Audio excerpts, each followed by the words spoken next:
The sky above Seoul turned dark at noon, not from clouds or storm, but from something much larger. The flagship was bigger than any building humans had ever made. It blocked the sun and cast a shadow over the entire city. People on the streets stopped walking. Cars stopped moving. Everyone looked up with fear in their eyes. The Empire had come to Earth. Queen ruled 47 star systems. She had lived for 10,000 years. In all that time, no species had ever defeated her. No planet had ever said no to her demands. She came to Earth not to ask, but to tell. Humanity would join her empire. They had no choice. Her ship landed in a field outside the city. The ground shook when it touched down. Soldiers from every country stood ready, but they knew their weapons were useless. They had technology that made human guns look like children's toys. A door opened on the side of the massive ship. Light poured out, bright and golden. Queen walked down the ramp first. She was tall, almost 3 meters high. Her skin was pale blue and her eyes were completely black. She wore armor made of something that looked like liquid silver.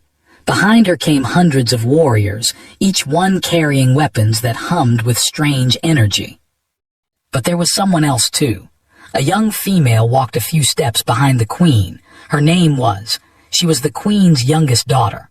She was smaller than the others, only a little taller than a human. Her skin was lighter blue, almost white, and her eyes had small spots of silver in the black. She looked around at Earth with curiosity, not conquest. Had been studying Earth for 5 years. She had watched human television shows. She had read human books. She had listened to human music. Her mother thought it was a waste of time. Know your enemy, the queen always said, but did not see enemies when she looked at humans.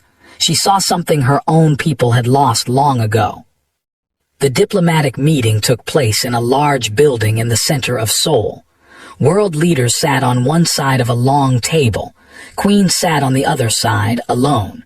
She did not need advisors. She did not need help. She simply told the humans what would happen.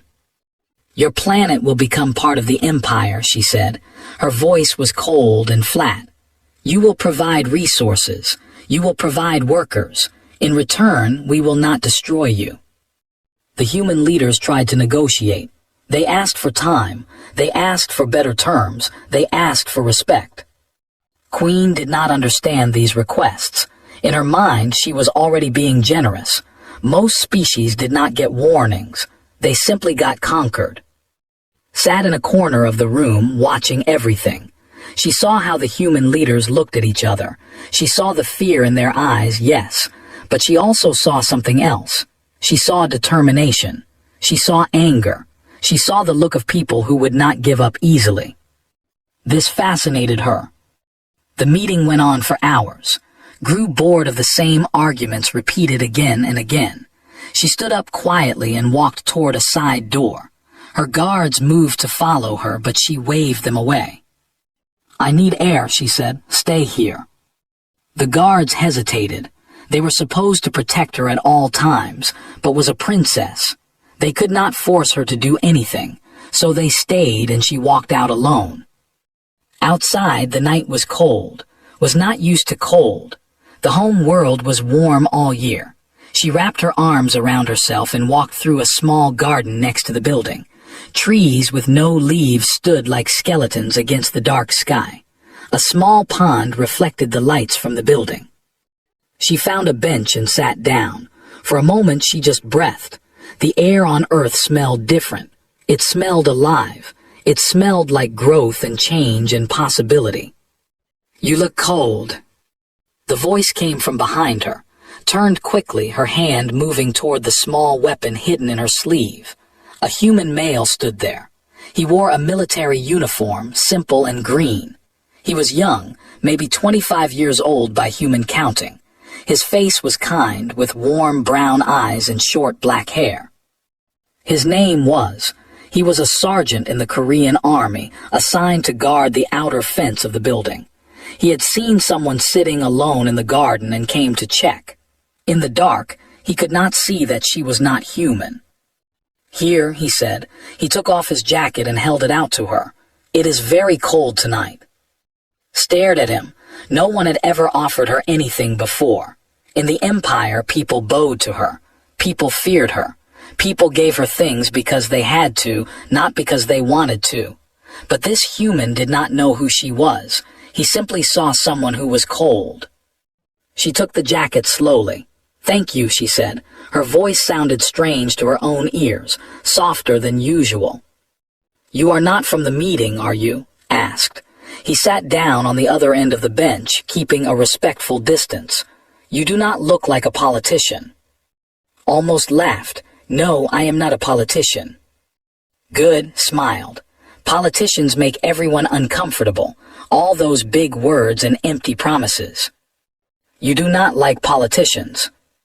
"I do not like people who talk but never do anything real." He looked up at the sky, at the place where the ship blocked the stars. "I do not like people who take what is not theirs either." Felt a strange pain in her chest. He was talking about her people, about her mother, about what they were doing to his world.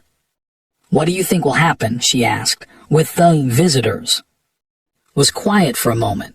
"I do not know. They are very powerful. We cannot fight them with guns and tanks, but—" He paused. "My grandmother survived many bad things. War, occupation, division of our country. She always said the same thing. As long as we remember who we are, we cannot truly be defeated. But you can be conquered. Bodies can be conquered, spirits cannot." He looked at her then, and even in the dark, his eyes seemed to see something deep inside her. "Does that sound foolish?" "No," whispered. "It sounds beautiful." They sat in silence for a while. The cold wind blew through the empty trees. Somewhere in the distance, a bird called out in the night. "I should go back," finally said. He stood up. "Will you be okay here?" "Yes, I will be fine." He nodded, then he paused. "You can keep the jacket. You need it more than I do." Before could respond, he walked away into the darkness. She watched him go, this simple human soldier who had given her his jacket without asking for anything in return. She pulled the jacket around her shoulders. It smelled like him, like coffee and soap and something warm she could not name. For the first time in her 200 years of life, Princess felt something new, something dangerous, something that would change everything. She felt hope. And in the cold garden of a planet her mother planned to conquer, she made a silent promise to herself. She would find this human again. She would learn his name. She would understand why his simple kindness had touched her more than all the treasures of 47 star systems. She did not know it yet, but that night in the garden was the beginning of something that would shake the foundations of the galaxy itself. The negotiations between Earth and the Empire continued for weeks. Queen was patient. She had waited 10,000 years to build her empire. She could wait a few more weeks to add one small planet. The humans asked for time, and she gave them time, not because she was kind, but because she was curious. She wanted to see what these strange creatures would do. Returned to Earth again and again. She told her mother she was studying the enemy. She said she was learning human weaknesses, but this was a lie. The truth was much simpler and much more dangerous. She wanted to see again. The first time she found him was 3 days after their meeting in the garden. He was off duty, sitting in a small restaurant near the military base. He was eating something called kimchi, a spicy soup that made eyes water when she smelled it. She sat down across from him. This time he could see her clearly. He could see her blue skin and her strange eyes. He should have been afraid. He should have called for help. Instead, he just looked at her for a long moment. "You are the girl from the garden," he said. "Yes." "You are not human." "No." He nodded slowly, like this information needed time to settle in his mind. Then he picked up his spoon and pointed at his soup. "Do you want to try some?" Blinked. Of all the reactions she had expected, this was not one of them. "You are not afraid of me." "Should I be?" "I am. My people are conquering your planet." Shrugged. "You gave back my jacket. A truly evil person would have kept it. It was a very nice jacket." for the first time in many years, laughed. The sound surprised her. She had forgotten what laughing felt like. She tried the soup. It burned her tongue, and tears came to her eyes, but she did not stop eating. Laughed at her reaction and ordered her some water. They sat together for 2 hours, talking about everything and nothing. This became their pattern. Every few days would come to Earth. She would find and they would spend time together. He took her to see the Han River at night, where the city lights reflected on the water like fallen stars. He took her to a singing room, where she discovered that voices were very good at human songs. He took her to meet his grandmother, a small woman with white hair and sharp eyes who looked at for a long time before nodding in approval. "She has good energy," the grandmother said to in Korean, not knowing that could understand every word. "Sad energy, but good. She needs more soup." Ate 3 bowls of the grandmother's cooking that day. It was the best food she had ever tasted.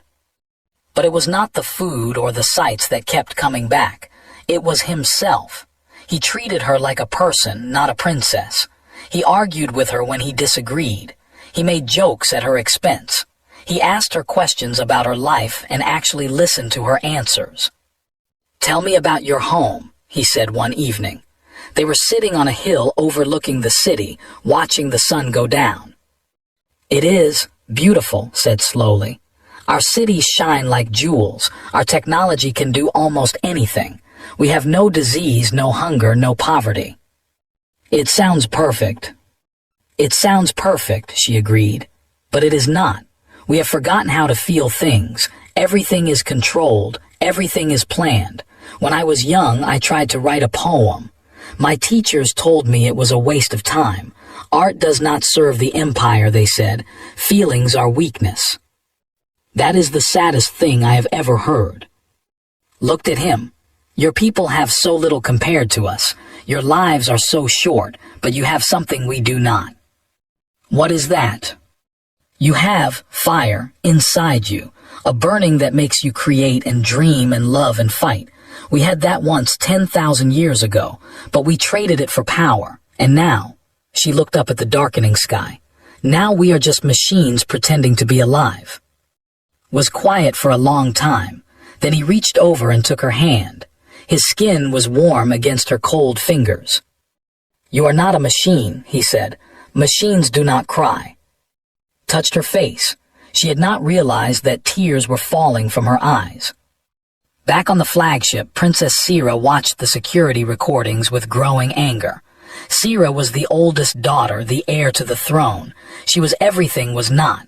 Tall, cold, perfect. She had no weakness. She had no doubt.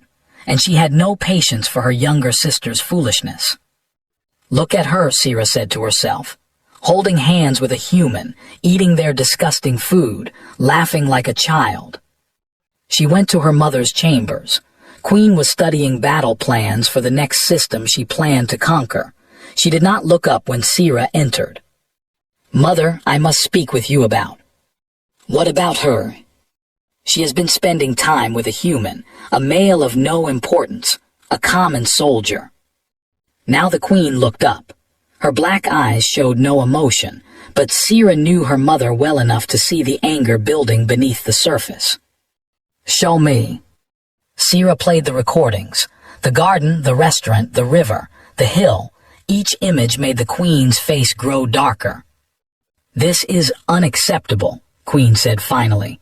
"A princess of the empire does not lower herself to the level of insects." "What should we do, mother?"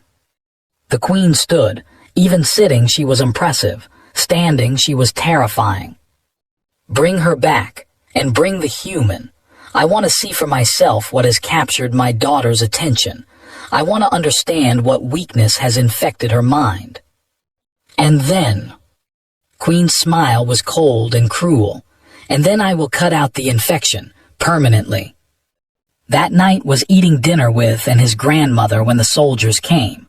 Not human soldiers, warriors in full armor, carrying weapons that could destroy buildings. Stood immediately, putting himself between the warriors and his grandmother. He had no weapon, he had no chance, but he stood anyway. "You do not have to do this," said to the lead warrior. "I will come peacefully." "The queen wants both of you," the warrior replied. His blood turned cold, both of them. That meant her mother knew about. That meant her mother was angry, and when Queen was angry, people died. "I am sorry," whispered. "I am so sorry." Looked at her, and despite everything, he smiled. "Do not apologize. Whatever happens, I am glad I met you." The grandmother watched them being led away. She did not cry. She did not scream. She simply stood at her window, watching until they disappeared into the night sky. "Come back safely," she whispered, "both of you." The ship rose into the darkness, carrying and toward a fate neither of them could imagine. The forbidden connection between princess and soldier had been discovered. Now they would face the consequences. And Queen was waiting. The inside of the flagship was nothing like had imagined. He had expected dark metal corridors and harsh lights, like in the science fiction movies he watched as a child. Instead, the ship was beautiful. The walls seemed to glow with soft golden light. Strange plants with silver leaves grew in crystal containers. Music played somewhere far away, sad and ancient and lonely. But beauty could hide terrible things. Knew this better than most. Korea had beautiful mountains and rivers, and beneath them lay the bones of thousands who had died in wars and occupations. Beauty meant nothing when monsters lived inside it. The guards separated him from the moment they boarded the ship. He tried to call out to her, tried to reach for her hand, but they pushed him into a small room and locked the door. He was alone. For 3 days no one came. They gave him food and water through a slot in the door. The food was strange, tasteless, and gray, nothing like the meals had shared with him on Earth. He missed his grandmother's cooking. He missed the smell of soul in the morning. He missed the feeling of solid ground beneath his feet. Most of all, he missed. On the 4th day, the door opened. 4 warriors stood outside. They did not speak. They simply gestured for him to follow. Stood straight, fixed his posture, and walked with them. He was a soldier. He would act like one even now. They led him through long corridors and massive halls. Everywhere he looked, he saw going about their business. They stared at him as he passed. Some looked curious. Some looked disgusted. Most looked at him the way humans looked at insects, with complete indifference. Finally, they reached a pair of enormous doors, at least 10 meters tall. The doors were made of something that looked like frozen fire, red and orange and constantly moving. The warriors pushed them open and stepped inside. The throne room of Queen was the largest indoor space had ever seen. It could have held a football stadium inside it. The ceiling was so high that clouds actually formed near the top, tiny wisps of white floating in the golden air. Hundreds of nobles stood along the walls, watching. At the far end of the room, on a throne made of black crystal, sat Queen herself. She was more terrifying in person than in any recording. She was ancient in a way that went beyond age. Her eyes held the memory of 10,000 years of conquest and death. Her presence filled the room like a physical weight, pressing down on everyone around her. Walked toward the throne. He did not let himself shake. He did not let himself show fear. Every step felt like a battle, but he won each one. He stopped 10 meters from the throne and stood at attention. Military instinct. Even facing the most powerful being in the galaxy, he was still a soldier of the Korean army. Queen studied him for a long moment. Her black eyes moved over him like he was a specimen in a laboratory. "So," she said finally. Her voice was deep and cold, like wind blowing through a frozen cave. "This is what has distracted my daughter, a common soldier from a primitive world." Said nothing. He knew better than to speak first. "Do you know why you are here, human?" "I have some ideas, Your Majesty." A ripple of surprise moved through the watching nobles. No one expected the human to respond so calmly. No one expected him to use proper address. "You have been spending time with my daughter, the princess. You have been filling her head with foolish ideas about feelings and art and other useless things." "With respect, your majesty," she came to me, "and I do not think feelings are useless." The temperature in the room seemed to drop. Several nobles stepped backward, expecting violence. "You dare to argue with me?" "I dare to tell the truth. Is that not what you want, the truth?" Queen leaned forward on her throne. For a moment, something like interest flickered in her ancient eyes. "Most beings who stand before me cannot even speak. They tremble, they beg, they soil themselves in terror, but you," she tilted her head, studying him like a puzzle. "You stand straight, you look me in the eye, you speak without trembling. Why?" "Because I am a soldier," said. "I was trained to face death with dignity, and because fear will not change what happens to me. So why waste energy on it?" "A practical answer, but not the complete truth. Tell me, human, what do you actually want with my daughter?" Thought about the question carefully. He could lie. He could say he wanted nothing, that it was all a misunderstanding. But lies would not help him here. This being was 10,000 years old. She had heard every lie ever invented. "I want her to be happy," he said finally. "That is all." "Happy?" The queen spoke the word like it was a foreign language. "You risked your life, your planet, your entire species, so my daughter could be happy." "Yes." "Why?" "Because when I look at her, I see someone who has been alone for a very long time. Someone who has everything except the one thing that matters. Someone who deserves better than a life without joy." The throne room was completely silent. No one moved. No one breathed. Queen rose from her throne. She was even taller standing, her head almost touching the clouds that floated near the ceiling. She walked down the steps toward, each step echoing like thunder. She stopped directly in front of him. Up close, he could see the lines on her face, countless tiny marks that told the story of 10,000 years. He could see the coldness in her eyes, but also something else, something almost like loneliness. "You understand nothing," she said softly. "The do not feel because feelings make us weak. We do not love because love can be used against us. Every attachment is a chain. Every joy is a weapon waiting to be turned against you." "Then you have already lost," said. He knew he should stop talking. He knew every word brought him closer to death, but something inside him refused to stay silent. An empire without love is just a collection of slaves. A life without joy is just a slow death. You have conquered 47 star systems, your majesty, but what do you actually have? What will you leave behind when you are gone? Queen's hand moved so fast he could not see it. She grabbed his throat and lifted him off the ground. He could not breathe. He could not move. Dark spots appeared at the edges of his vision. "I could kill you right now," she whispered. "I could crush you like the insect you are. No one would stop me. No one would care. You are nothing. You are less than nothing." Could not speak. He could only look at her, his eyes meeting hers without wavering. And in that moment, something strange happened. Queen saw something in his eyes that she had not seen in centuries. She saw courage. Not the courage of warriors who killed without thought. Not the courage of conquerors who feared nothing because they had never lost anything. She saw the courage of someone who had everything to lose and still refused to kneel. She dropped him. He fell to the floor, gasping for air. But even as he coughed and struggled to breathe, he pulled himself back to his feet. He stood straight again.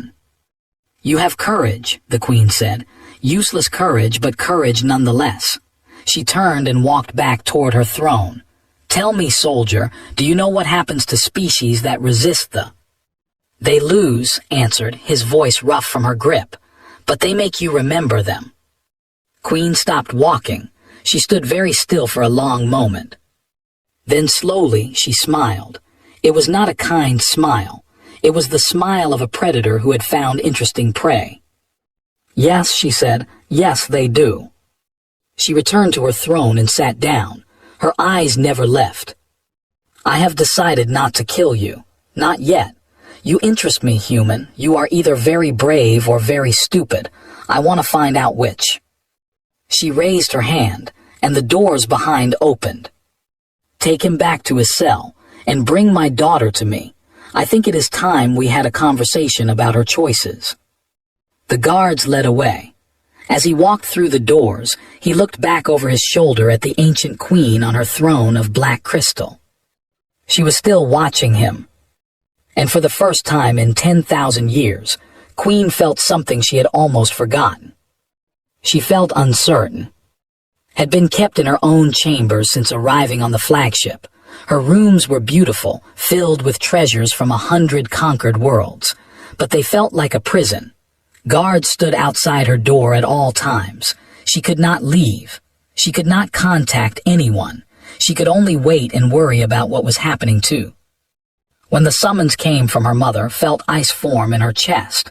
She knew what this meant. The queen had made her decision, and queen's decisions usually ended with death. She walked through the corridors of the ship, past the golden walls and silver plants she had known her entire life. Everything looked different now. Everything looked empty. She thought of the small restaurant in Seoul, the smell of kimchi, the warmth of his hand in hers.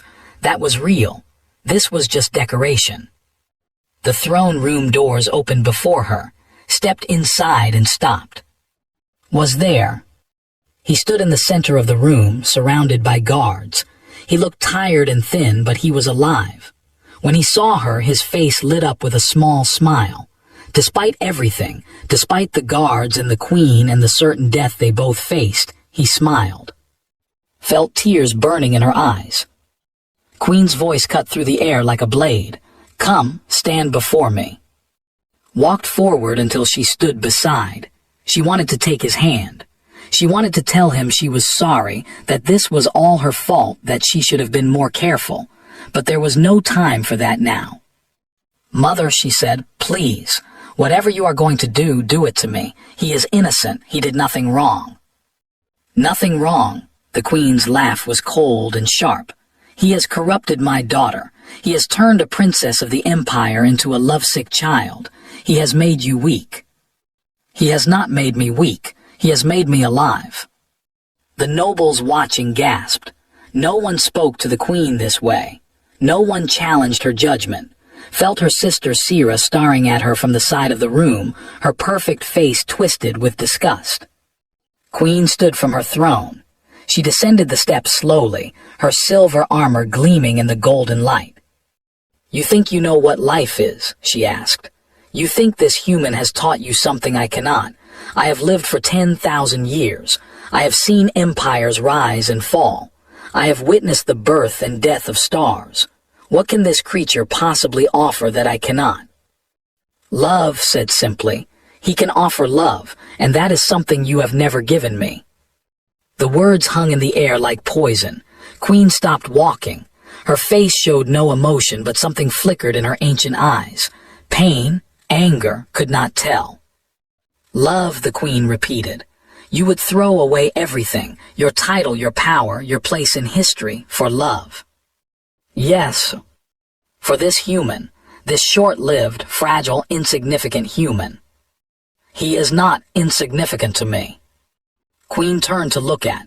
He stood straight under her gaze, his shoulders back, his eyes steady. He did not look away. "What do you have to say, human? What promises have you made to my daughter?" "I have made no promises, your majesty," said. "I have not asked her for anything. I have not offered her anything except my time and my truth." "And what is your truth?" Was quiet for a moment. When he spoke, his voice was soft but clear. "My truth is that your daughter is the most remarkable person I have ever met. She is kind when she has every reason to be cruel. She is curious when she could easily be bored. She sees beauty in small things that others ignore. She deserves happiness. Real happiness, not the empty perfection of your empire. And you think you can give her this happiness?" "I think I can try. I think trying is better than giving up before you start." Queen circled them both, like a predator studying prey. The watching nobles barely breathed. "You understand that if I allow this, you will never be accepted by you will always be seen as lesser. Your children, if you have any, will be considered impure. My daughter will lose her place in the succession. She will become nothing. I would rather be nothing with him than everything without him, said. Queen stopped walking. She stood very still, and for a long moment no one moved. Then Princess Sira stepped forward. Mother, this is madness. You cannot seriously consider allowing this. The bloodline of the ruling family has been pure for 10,000 years. If you permit this contamination, you will destroy everything our ancestors built. Sira is right, said one of the nobles. Then another spoke, and another. Soon the throne room was filled with voices, all calling for death, all demanding that be punished. But Queen raised her hand, and silence fell instantly. You speak of purity, she said. You speak of tradition, you speak of the bloodline. She turned to face the assembled nobles. But tell me, what has our pure bloodline given us? What has our tradition created? No one answered. When was the last time any of you felt true joy? When was the last time any of you created something beautiful? When was the last time any of you loved someone without calculation, without politics, without thinking about what you would gain? The silence stretched on. We have conquered 47 star systems, the Queen continued. We have lived for thousands of years. We have accumulated power beyond imagination, and we are empty. We are hollow. We are machines wearing the shapes of living beings. She turned back to end. This human told me something earlier. He said an empire without love is just a collection of slaves. He said a life without joy is just a slow death. She paused. I have been thinking about his words. I have been thinking about them for hours, and I believe he may be right. Sira stepped forward again, her face pale with shock. Mother, you cannot mean. I can mean whatever I wish. I am the Queen. Walked to stand directly in front of, up close, could see her mother clearly. She could see the weariness hidden beneath the power. She could see the loneliness masked by authority. She could see, for the first time, that her mother was not just a tyrant. She was also a prisoner of her own empire. You love this human? The Queen asked. Yes, mother, with all my heart. And you would give up everything for him? Everything except him. Queen nodded slowly, then she looked at. And you, human, you would die for my daughter. Did not hesitate, yes. You would stand against the most powerful force in the galaxy. I already am. A strange expression crossed the Queen's face. It took a moment to recognize it. It was respect. You have both made your choices, Queen said. Now I must make mine. She stepped back and raised her hand. Energy began to gather around her fingers, bright and terrible and impossible to survive. Grab's hand. If they were going to die, they would die together. I have ruled the empire for 10,000 years, the Queen said. I have made millions of decisions. I have ordered countless deaths. I have destroyed worlds and ended civilizations, and in all that time I have never once been surprised. The energy around her hand grew brighter. Until now. The energy reached its peak, blinding everyone in the throne room. And then it vanished. Queen lowered her hand. My decision is made, she said, but I will not announce it here, not yet. She looked at and with something almost like warmth. First, I have questions, many questions, and I believe you both have answers I need to hear. She gestured to her guards. Take them to my private chambers, not as prisoners, as guests. The nobles erupted in protest, but Queen ignored them. She walked back to her throne and sat down. This audience is over, leave me. One by one, the nobles departed. Sira was the last to go, her eyes burning with hatred as she looked at and. This is not over, she whispered. I will not let you destroy our family. Then she was gone, and were alone with the guards. Come, said the lead guard. The Queen wishes to speak with you privately. As they walked out of the throne room, squeezed hand. What just happened? He whispered. I do not know, whispered back, but I think we might live through this after all. She looked back at the great throne room, at the golden light and the black crystal throne. Something had changed in her mother's eyes. Something ancient and frozen had begun to thaw. And realized that perhaps, just perhaps, one small human and one lost princess might do what armies and empires never could. They might change the queen's heart. The queen's private chambers were nothing like the throne room. There was no gold, no crystal, no display of power. Instead, the room was simple and warm. Soft lights glowed from the walls. A window showed the stars outside, endless and beautiful. In the corner, noticed something that made her breath catch. A painting. It was old and faded, showing a landscape of purple mountains and silver rivers. Had never seen this painting before. She had never even known her mother kept art in her chambers. Queen sat in a simple chair, looking smaller somehow without her throne. She gestured for and to sit across from her. "That painting," she said, noticing his gaze, "was made by my mother. 10,000 years ago, before I became queen, before the conquests began, before we forgot how to create instead of destroy." "It is beautiful," said softly. "Yes, it is." The queen was quiet for a moment. "I have kept it hidden all these years. If anyone knew I valued such a thing, they would see it as weakness. They would use it against me." Spoke carefully. "Your Majesty, if I may ask, why are you showing it to us now?" Queen looked at him. Her ancient eyes held something new, something vulnerable. "Because I am tired," she said. "I have been tired for 5,000 years, but I could not admit it. A queen cannot be tired. A queen cannot have doubts. A queen must be perfect always." She stood and walked to the window, looking out at the stars. "When I became queen, I believed I was saving my people. The galaxy was dangerous then. Other empires were rising, threatening to destroy us.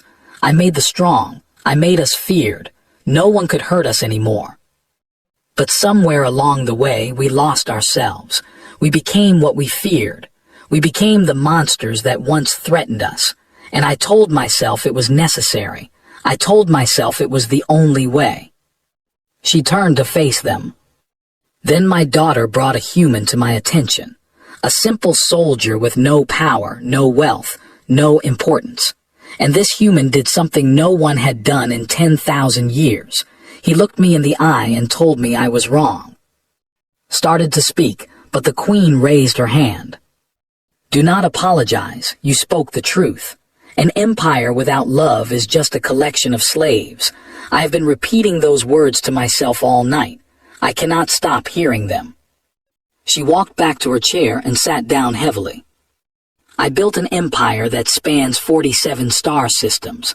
I have lived longer than most stars, and I have nothing.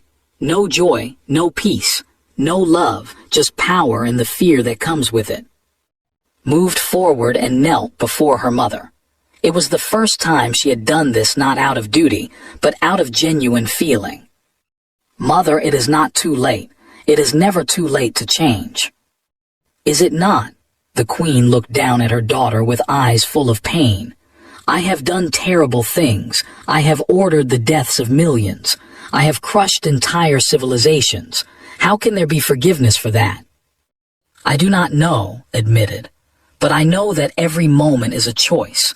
Every breath is a chance to be different. You taught me that strength means never giving up. Does that not apply to becoming better as well?" Queen was silent for a long time. Outside the window, the stars continued their eternal dance. Finally she spoke. "The human," she looked at him directly. "You said you would die for my daughter. You said you would stand against the most powerful force in the galaxy. Did you mean it?" "Every word, Your Majesty." "Why, what is it about her that inspires such devotion? You barely know her. Your entire relationship has lasted only a few weeks." Thought carefully before answering. "Your Majesty, where I come from, there is a saying. We say that you can know someone for years and never truly see them. But sometimes you meet a person and in a single moment you understand their soul." He looked at, and his face softened with love. "The moment I met your daughter, I saw someone extraordinary. not because of her power or her title, but because of her kindness, her curiosity, her hunger for something more than what she had been given. She was shivering in a cold garden, looking lost and lonely, and something in me wanted to help her, not because I wanted anything in return, just because it felt right. "And now," the queen asked, "now that you have seen my court, my empire, the danger that surrounds my daughter, now that you know what you would face if you stayed with her, now I want to help her even more." The queen studied him for a long moment. Then she did something that shocked both and. She laughed. It was not the cold, cruel laugh from the throne room. It was a real laugh, surprised and almost joyful. "You are either the bravest human I have ever met," she said, "or the most foolish, perhaps both." "Probably both," agreed. The queen rose from her chair. She seemed taller now, not from power but from purpose. "Tomorrow I will call a gathering of the entire high court, all the nobles, all the generals, all the rulers of our conquered worlds. They will expect me to announce your punishment. They will expect me to restore order and tradition." Felt her heart sink. "Mother." "Let me finish." The queen's voice was firm but kind. "They will expect me to punish you. Instead, I will make a different announcement."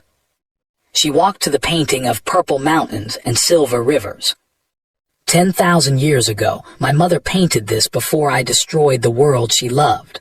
I have kept it hidden out of shame. Tomorrow, I will hang it in the throne room for everyone to see. She turned back to face them. "Tomorrow, I will announce that the empire will change. We will stop conquering. We will start creating. We will learn again what we have forgotten. It will take generations. Many will resist. My daughter Sira will probably try to overthrow me, but I am still the queen and my word is law." Could not believe what she was hearing. "Mother, are you sure? This will change everything." "Everything needs to change," the queen looked at. "Your human reminded me of that." She walked to stand before them both. "As for you two, I have a question to ask." The queen's voice filled the small chamber, echoing with the weight of 10,000 years. "Who is he?" she asked, looking at. "This human who dared to speak truth to power. This soldier who would face death for love. This man who somehow reached my frozen heart when nothing else could. Who is he?" She took his hand in hers. She looked at her mother with eyes full of love and determination. "The one I chose to marry," she said softly. The words hung in the air like a promise. Queen looked at them, this strange pair. A princess who had given up everything for feeling. A human who had risked everything for love. Together, they had done what armies could not. They had made the queen of the empire feel hope again. "Then marry him you shall," the queen said, "with my blessing." Threw herself into her mother's arms. For the first time in 200 years, mother and daughter embraced. The queen held her youngest child tightly, and tears fell from her ancient eyes. Stood watching, his heart full to bursting. He thought of his grandmother back on Earth, probably worried sick about him. He thought of the small restaurant and the spicy soup. He thought of the hill overlooking Seoul where he and had watched the sunset. He had left Earth as a simple soldier. He would return as something else entirely. 6 months later, the wedding took place in Seoul.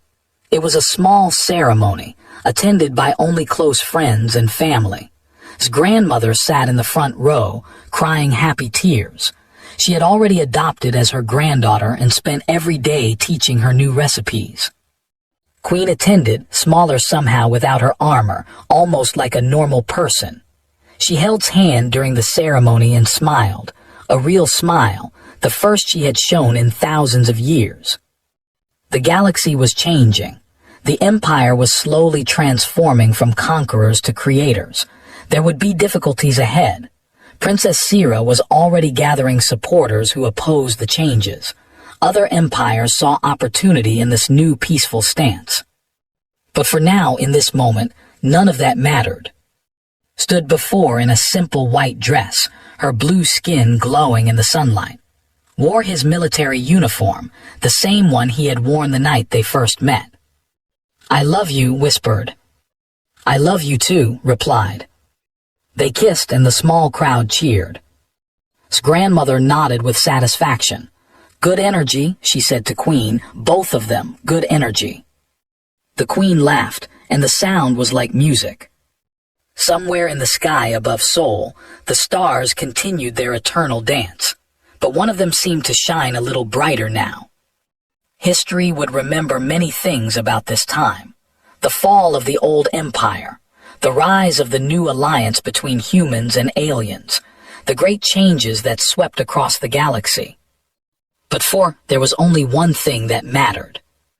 He had met a princess in a cold garden. He had offered her his jacket, and somehow that small act of kindness had changed everything. Not because he was special, but because he was human. And humans, as it turned out, were very good at changing things. Especially when they loved someone,